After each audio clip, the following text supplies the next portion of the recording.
So let's begin with what is arts-based knowledge mobilization, which I'll say KM moving forward for brevity. And so we'll explore what the literature says, but also share some examples from my own past work as well as Sakiko's past work. And so the definition that we found online from the literature is actually based on arts-based KT or knowledge translation, which is synonymous to knowledge mobilization. And it is a process that uses diverse art genres, as the name suggests. So visual arts, performing arts, creative writing, multimedia, right, videos, photography, et cetera, et cetera.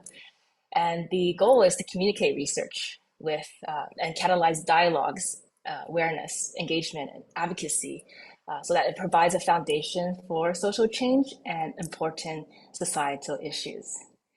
And so that's the definition. And more on how arts-based methods can be used to enhance patient-oriented research or patient engagement. Here's a lovely recent narrative review by Phillips et al. And they describe how arts-based methods can help partners with lived or living experience, PWLE, share aesthetic knowledge. So what that means is knowledge that's emotional, visual, and maybe hard to express with words. Right? Like if you think about it, we all have those experiences where it's like, I just want to express it, but I just can't find the right words. It's like words are limited. And so art can help with that. In addition, using art is like a direct way of engaging PWLEs because they're contributing, right? It's their work, and so it helps shift that power dynamics and reduce tokenism in research. As well, here's in the article they quote say knowledge mobilization with art is more evocative and provocative because it can elicit emotions and feelings alongside empirical evidence. Right? I think stories add soul to data. That's kind of something that always resonated with me. And last but not least, it's supported by CIHR. So what more can I say? Right? And so if you're not convinced yet by the literature, we also want to share some examples just to help contextualize, what art-based KM could look like. And actually, it leaks. Oh, thank you for pasting in the chat.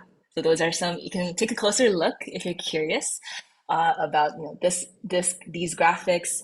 But my question to you in the chat is, what are your first impressions?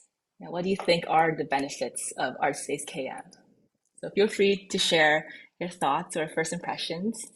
And I'll flip to the next slide to talk more. And so zooming into just one example, which is the ADHD patient journey map. One thing that upon reflection of co-creating this map, is that arts-based methods really can help people and partners feel seen and heard. Because oftentimes you get there's that saying where researchers ask a lot of questions, partners share what they think, but sometimes they feel like they've been ghosted. It's like, what did you do with that knowledge or that lived experience? And so when we can present a piece that came out or came through from the discussions, it's like kind of closes the loop, right? The feedback loop, and really helps people feel seen and heard.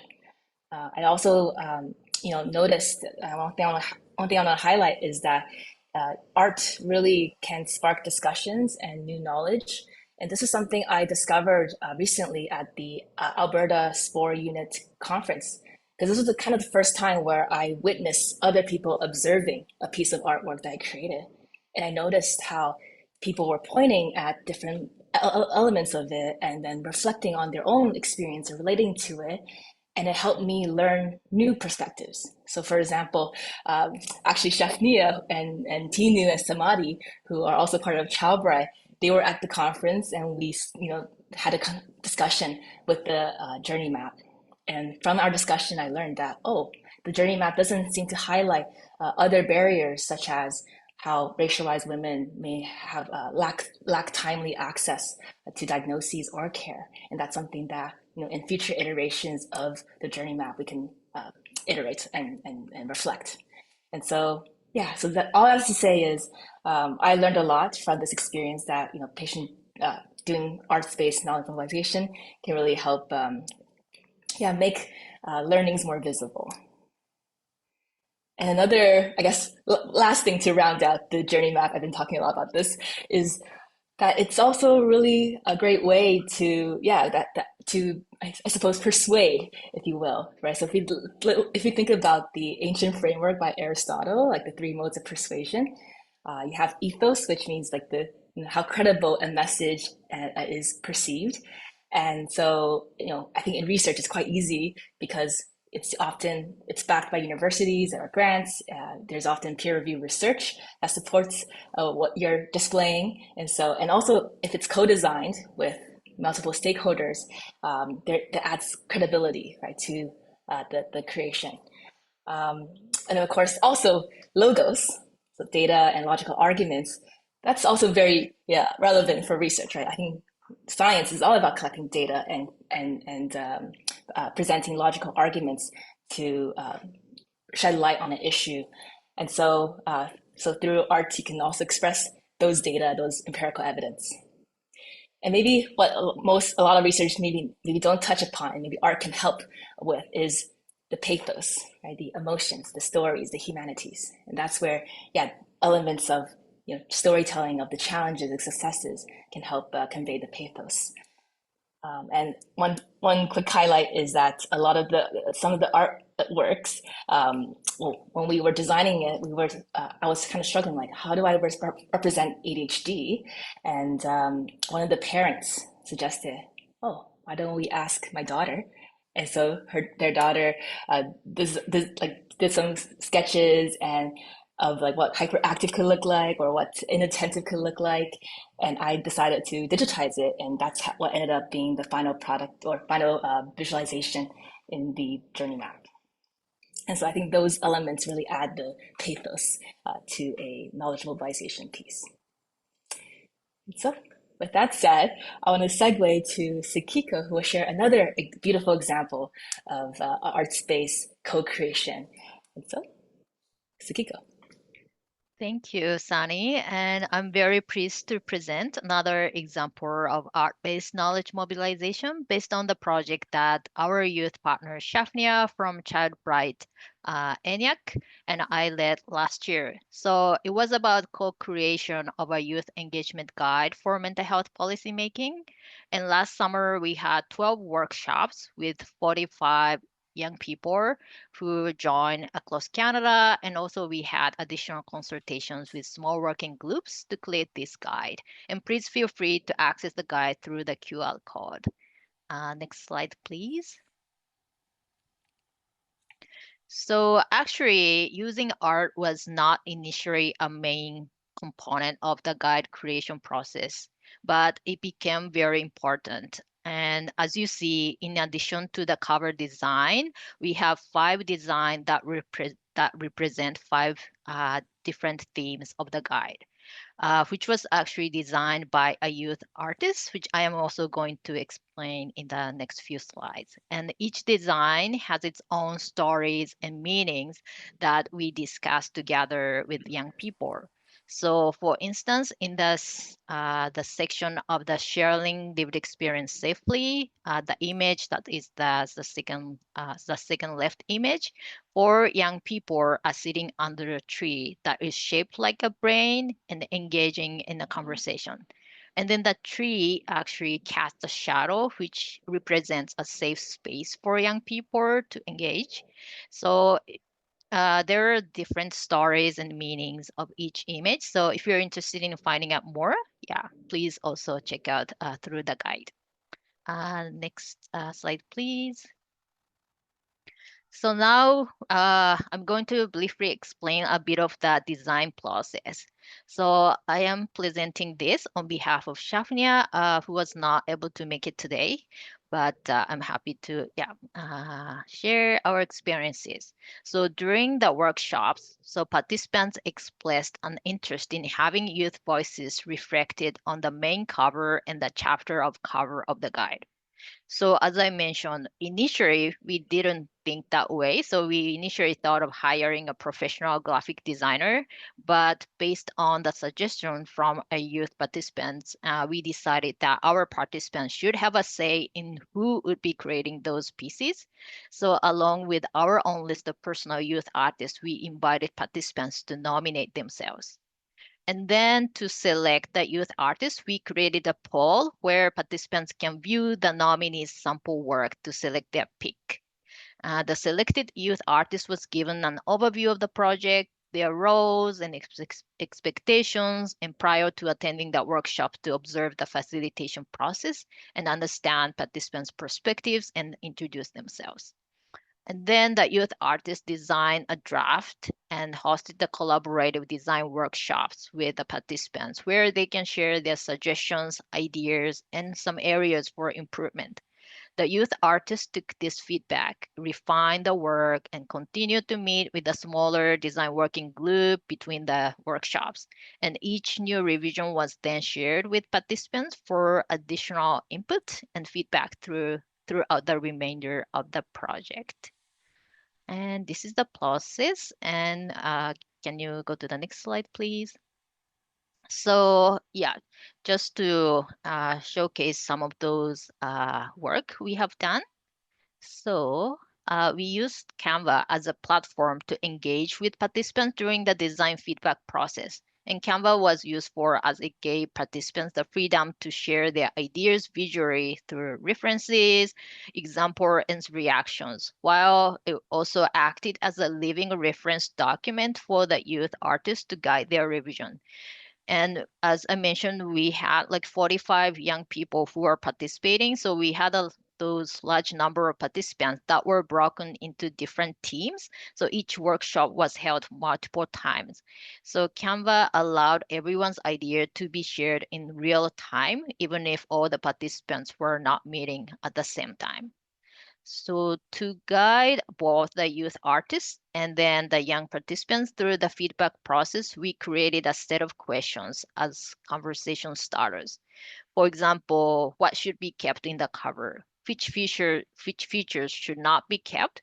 So those questions were created based on our observations of youth participants' behaviors, and they're designed to encourage also innovative responses in a supportive way. So instead of asking what do you like or what do you not like, our questions allowed participants to use I statements without feeling guilty or worried about possibly hurting the artist's feeling or coming across as rude.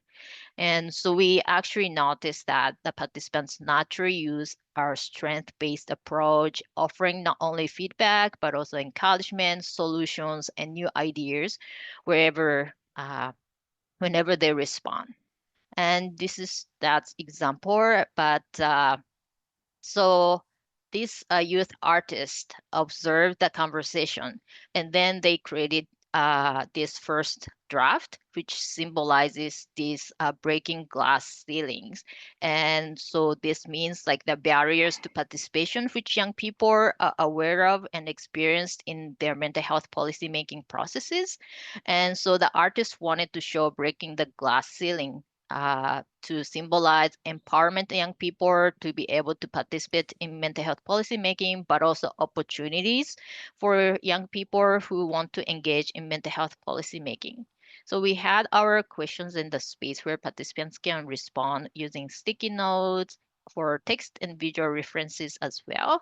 So as you see, some of those comments from participants there, yeah, I like that two of them are pretty gender ambiguous. But also regarding this glass part, there are some comments. So like the glass looks like a little plastic.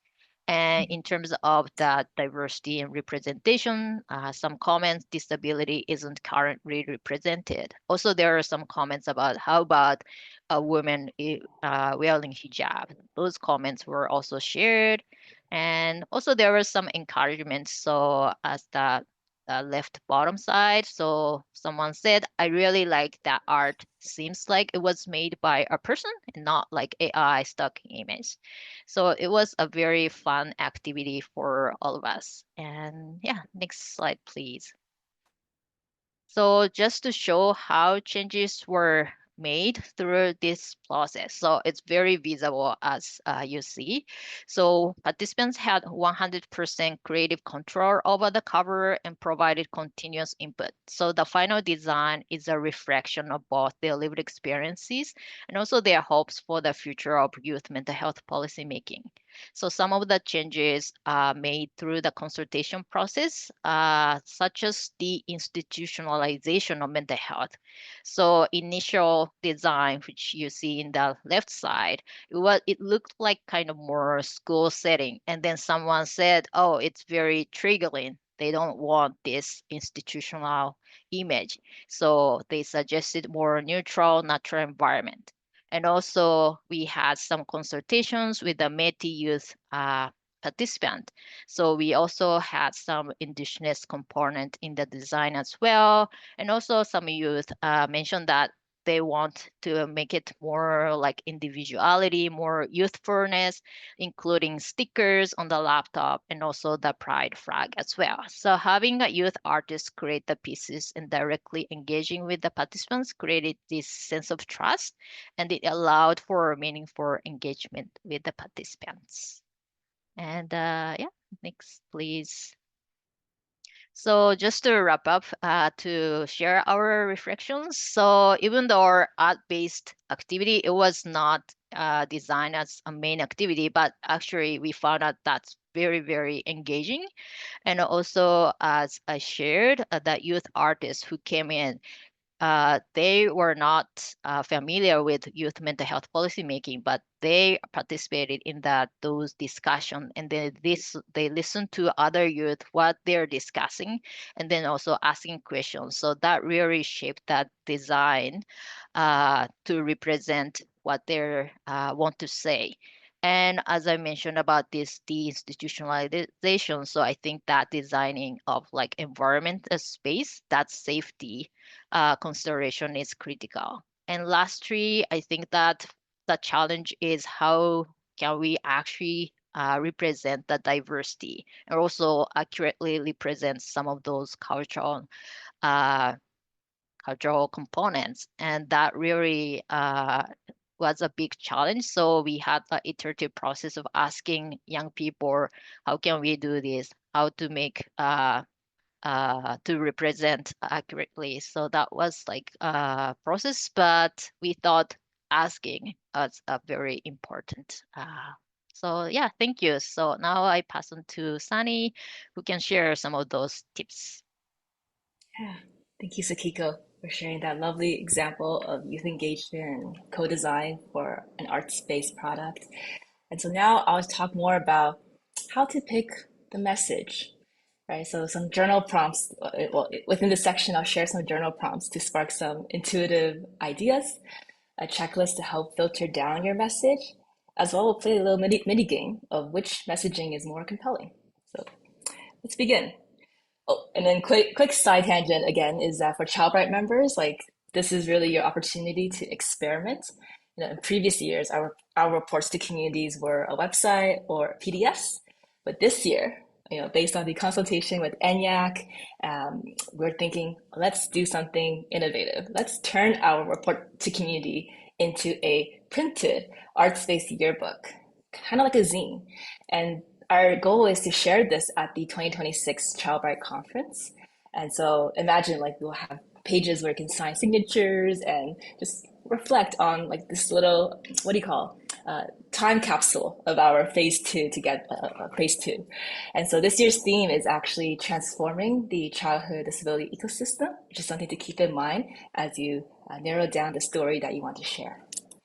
And so uh, kind of moving in line with how to pick a message. So it's easier that we have a theme to help anchor that. So based on transformation, I invite you to reflect on how have you transformed ChildBright, how has ChildBright transformed you, and how have we transformed the brain-based disability ecosystem, right? Like what have we contributed and learned, and what is our hope for the future? And so I won't read everything out here, but here are some journal prompts to help generate ideas, right? So just grab a blank sheet of paper, pick prompts that speak to you, and jot down your thoughts quickly and messily.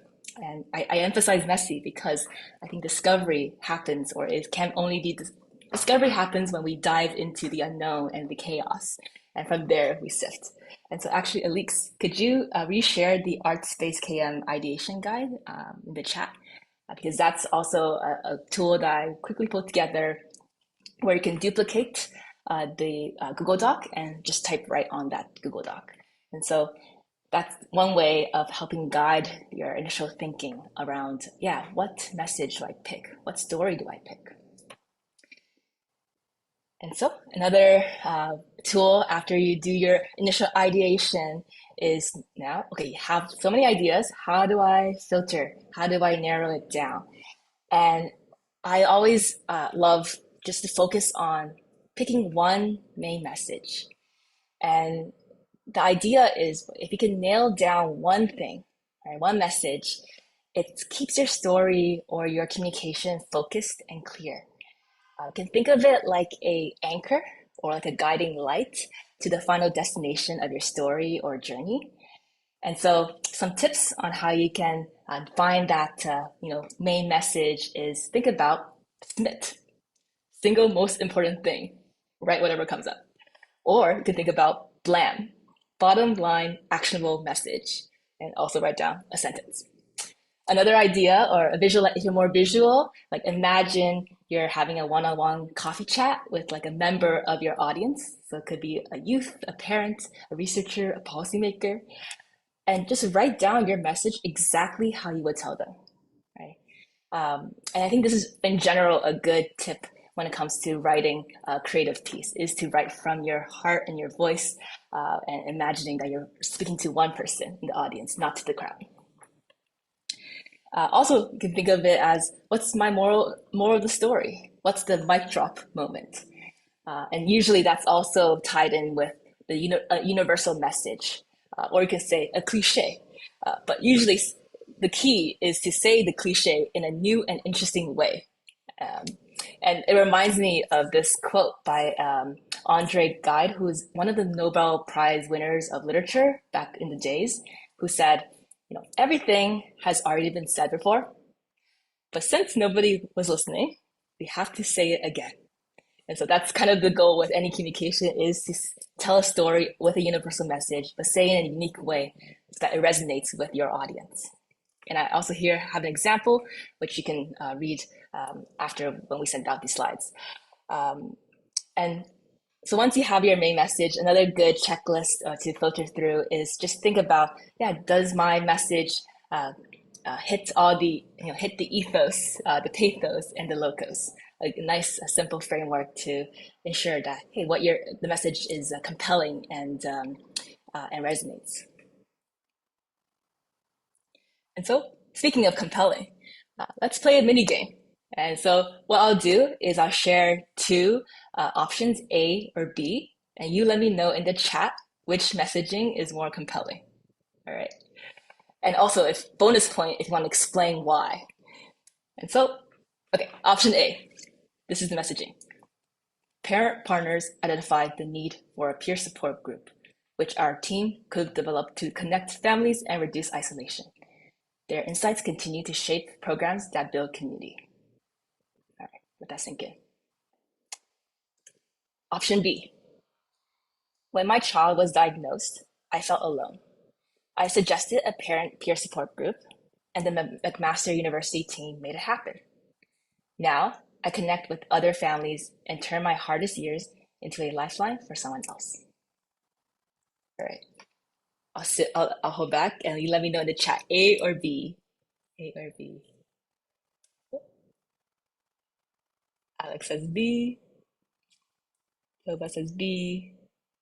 B, B. Oh, Suzanne, Mary, thank you. Lawrence. Becky says B. Warm and fuzzy feelings. That's right. That's right.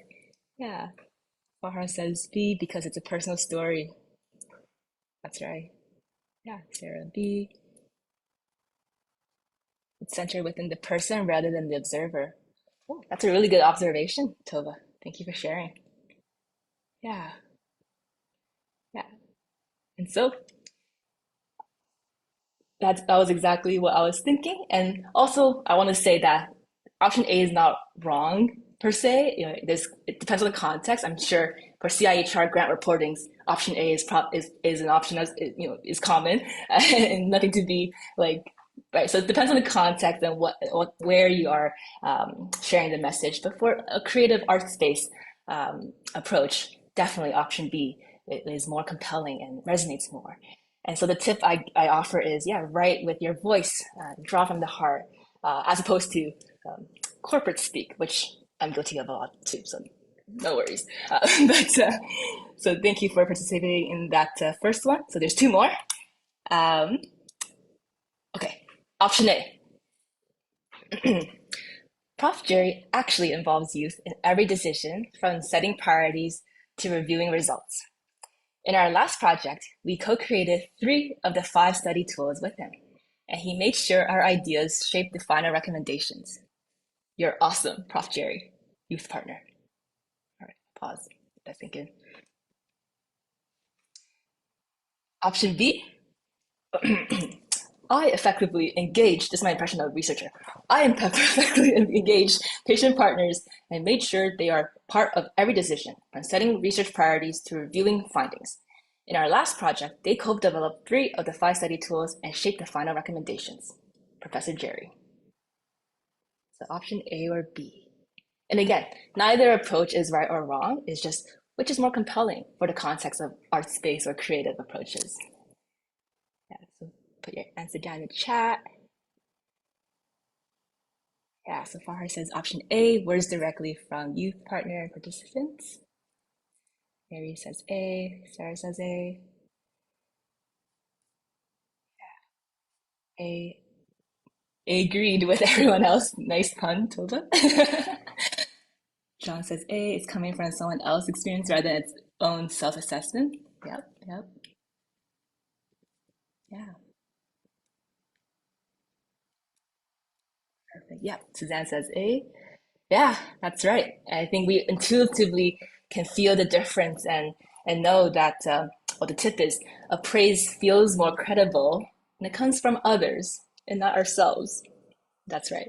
And so the tip really is to get testimonials. So whenever we want to say something good about your project or something that you like, yeah, did, like the testimonial is certainly more compelling. Not to say you can't do option B either, but just FYI. Yeah, praise is more credible when it comes from others. Okay, last one, last one. So option A, PWLE engagement should be mandatory. Without youth and family partners, you risk wasting time creating inaccessible materials and designing interventions no one will use. Let that land.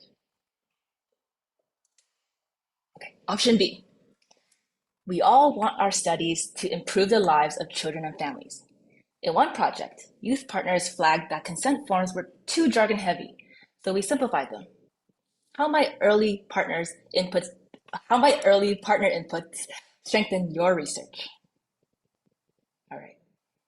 Option A, option B, what are you feeling? Like what is compelling?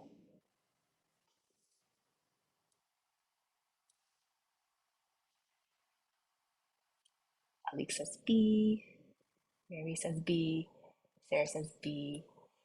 Yeah, Bahar says option B, focus on want versus should. Yeah, and more inviting because there's a question, welcoming others to join in on the reflections. Yeah, that's well said. John says B, Becky says B. It gives an explanation and uh, questions make you curious. That's right. Ali says B, Suzanne says B. Tova says, I suspect this will be counter the collective, but I like the detail of how it can cause issues all along the process in option A.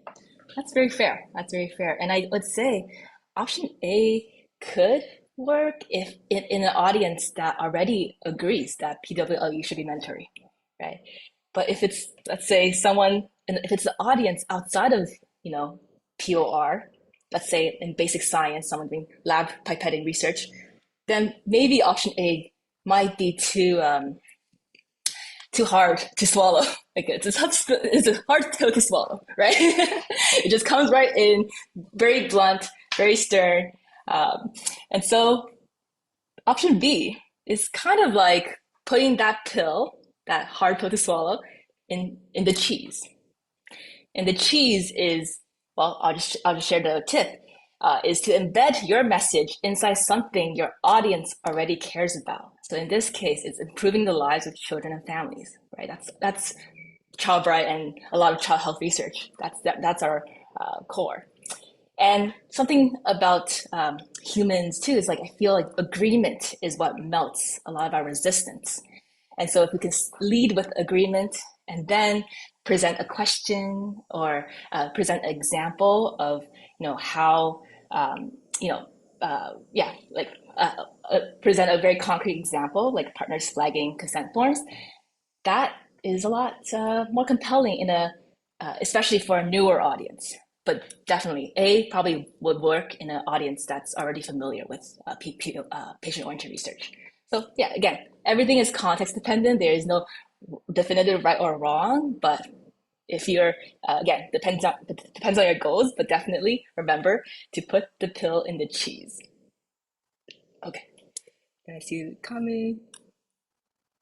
Ooh, and Susanna is building on my metaphor. Put the iron in the juice.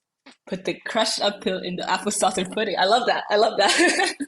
Wait, are these methods of feeding pills to puppies, or because I know for cheese it's for dogs, but I don't know. I don't know. Oh, for children. Okay, okay. I didn't know that. Oh, today I learned. Thanks, Suzanne.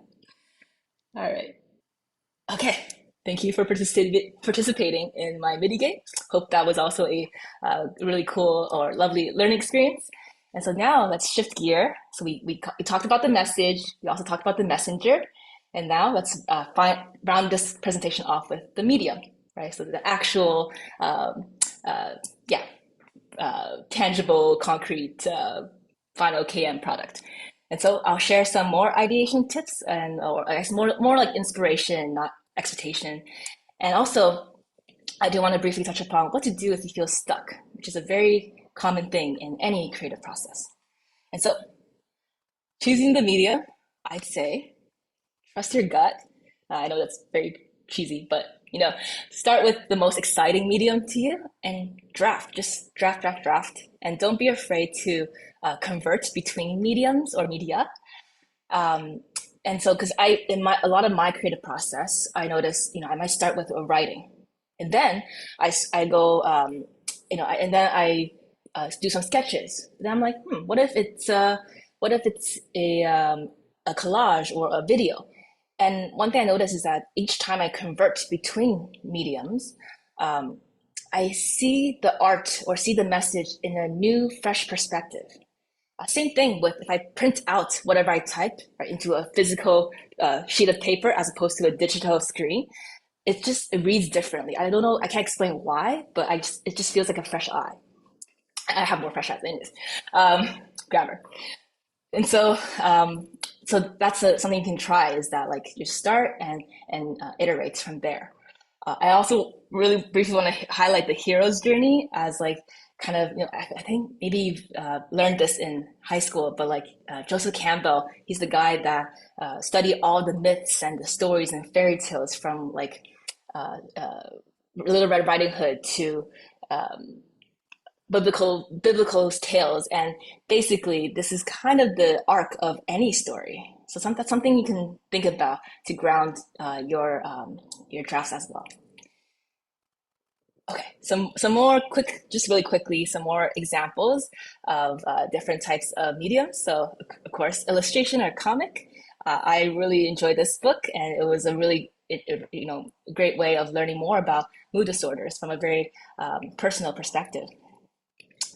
There's also photo voice, where you can capture a photo of the essence of your experience and maybe write a description or a poem alongside it. Speaking of poetry, that's another option as well to express your experience or or any new discoveries through research.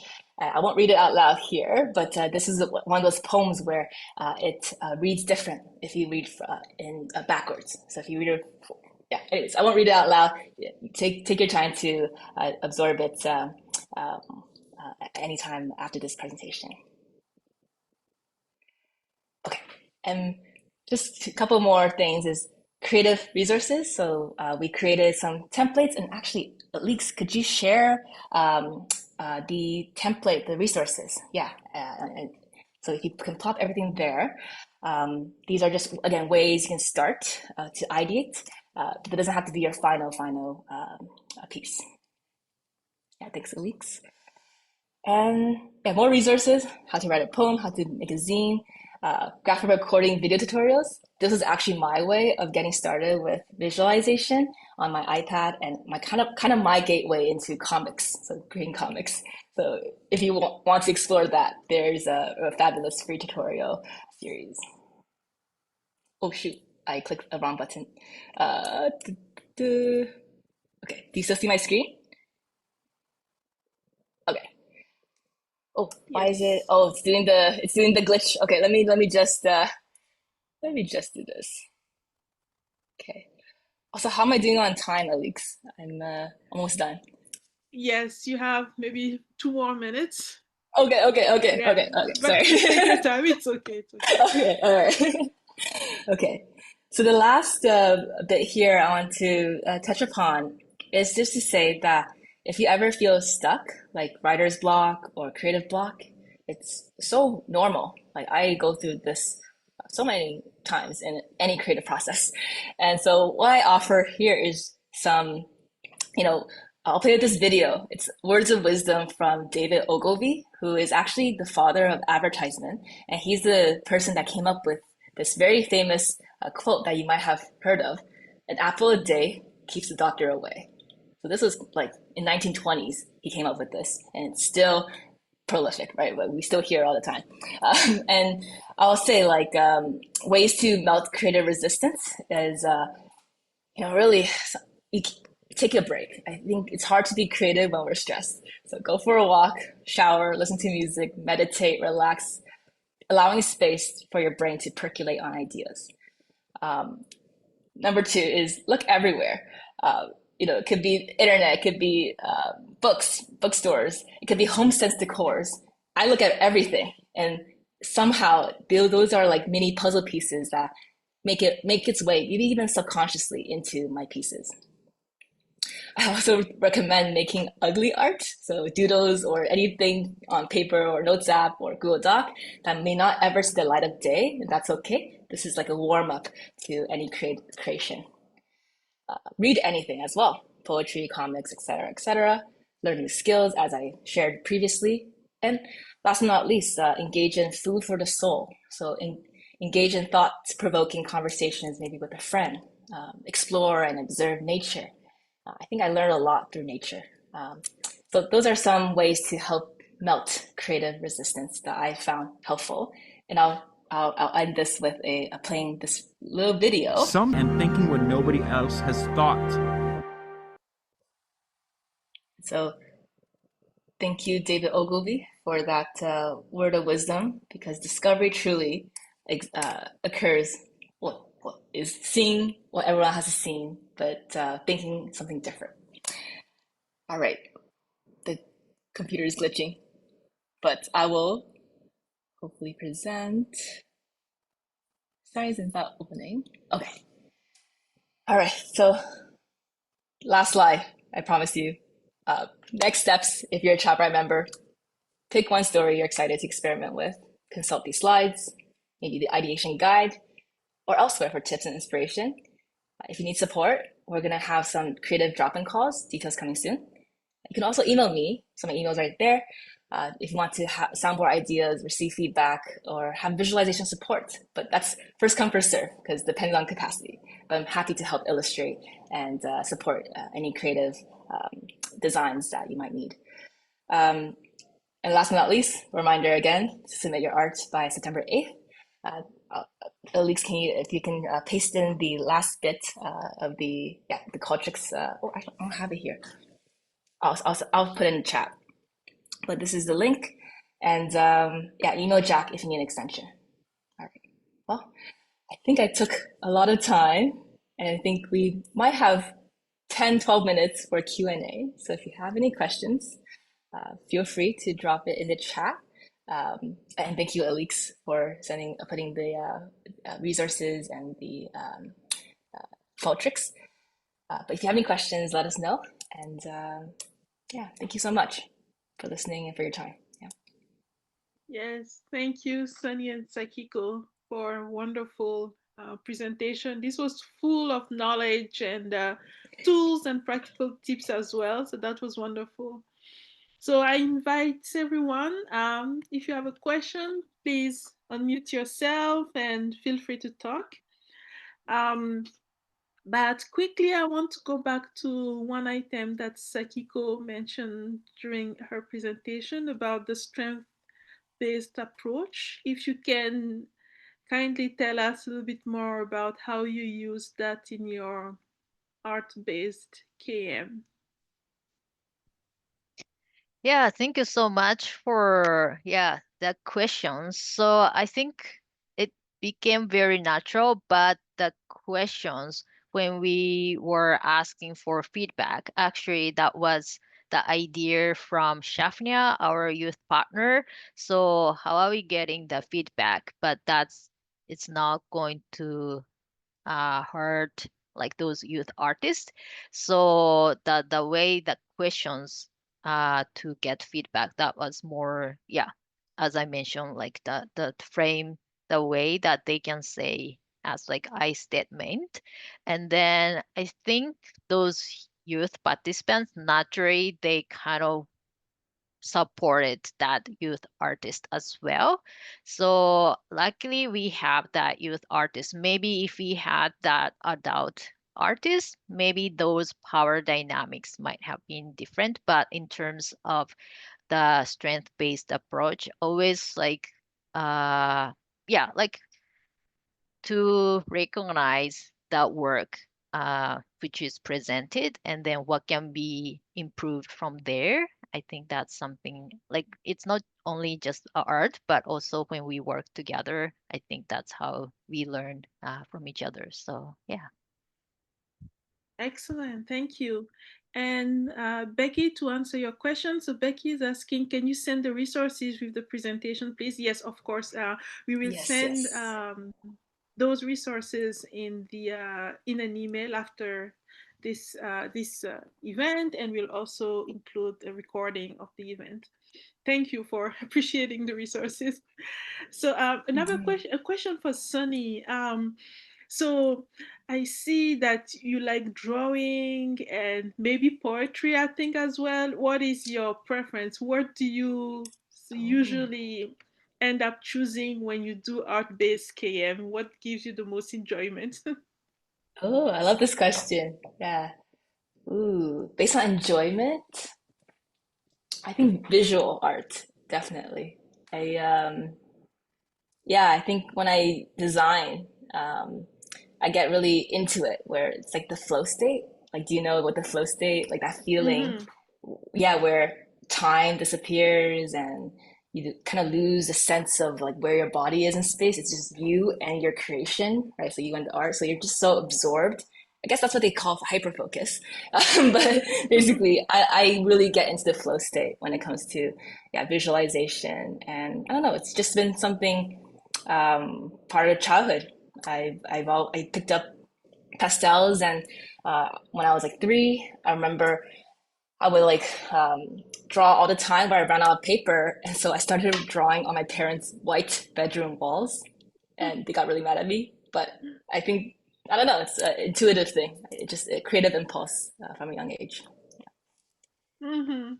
Thank you for sharing that with us. Yeah. I know I've seen, I enjoy the visuals, visual art as well, and I've seen online people using theater performances to do art-based KM. In campaigns, for example, around certain type of diseases, they do theater representation. So I think the options that we have are quite, we have a wide variety of tools that we can use. And yeah, this was very enjoyable. I think we can end early if there is no questions. Of course, we'll send the recording and the resources by email. If you have questions, you can always reach out to us. So I want to thank very much Can Sunny I and ask one Sakiko. question? Yes, of course, please go ahead. Yeah, actually, can I ask question to Sunny? Yeah, maybe like there are some researchers who wanna, yeah, try this out, but like I think including me, I'm kind of not confident about like art, and then so like some fear of am I making something good Mm. or something that's yeah appealing or so I don't know where to start. So what could be your tip? Yeah, good question. I always say like trust your intuition and like or follow that feeling of excitement and fun. I think that in that space is where I feel like discover, I don't know, enjoy that process a lot more as opposed to feeling like you have to meet some sort of expectation. Really, there is no expectation. Art is art. There is no parameters or boundaries. Unlike, I guess, science, there's more rigorous and structure. And so I suppose, yeah, my final piece of advice is to, yeah, loosen the grip to expectations and just follow the fun, follow your intuition, follow the excitement, and start small. Start with the, random doodles or little poetry snippets you write. Um, it doesn't have to be perfect. And what is perfect after all, right? I think the distance between good and perfect is infinite. We always think we could add more, we could do more, we can blah, blah, blah. But really, I think we underestimate our creativity. And I think when we create and express, and if it connects with another human beings, that's the job of art. That's you did it. You created art. Does that make sense? Yeah. Oh, sorry. Yeah, yes, absolutely. Yeah. Yeah. Thank Yeah. you. I love Mhm. that question though. So thank you for asking. Yeah. And Becky is adding, I would say to follow your interests. It's movement, Yeah, music, sound of art, cooking, that's right. etc. That's a great way to end this presentation. Yes, That's indeed, right. Becky. Thank you for that. So I want to thank everyone for joining us today and take a moment to complete our evaluation survey. And we hope that you leave as you leave today with fresh ideas and confidence to try something new in your knowledge mobilization work. So, and we look forward to seeing you at our future sessions. Thank you so Mhm. much, everyone. Yeah. Thank you. And I look Thank forward to your art you. space submissions. Yep. Bye. Thank you, everyone.